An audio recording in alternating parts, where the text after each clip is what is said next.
Mabubugbog kita, hindi kita hinamon, tanga. Breaking! Mainit na balita tungkol sa naudlot na bakbakan ni na General Torre at Baste Duterte.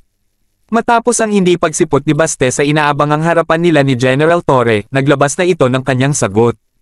Ayon kay Baste, at ito mismo ang sabi niya, hindi naman kita hinamon. Ang sabi ko lang, kapag nagkasuntukan tayo, bogbog sarado ka sakin, sabay hirit pa ng, tanga. Aba, mukhang mainit talaga ang ulo ni Baste. Pero hindi dyan nagtatapos ang usapin. Sa social media, usap-usapan ngayon ang sayang na tato ni Baste.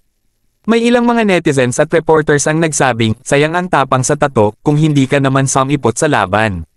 Lumaganap din ng ilang AI-generated videos, kung saan ginaya ang boses ni Baste na tila tumatakbo o tumatakas, dagdag pa ito sa pagiging viral ng issue. Sa kabilang banda, may punto rin daw si Baste, ayon sa ilang commenters.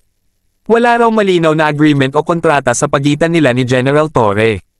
Kaya tanong ng ilan, bakit nga ba nagsabing may laban na si Torre, kung hindi pa naman pala kumpirmado? Para sa ilan, publicity stunt lang ito, habang para sa iba, tunay na hamon ng tapang ito.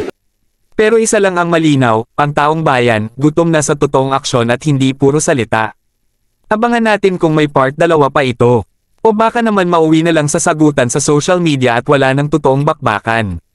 Kayo, anong masasabi nyo? Sino ang mas kapanipaniwala, si General Torre o si Baste Duterte? Comment down below.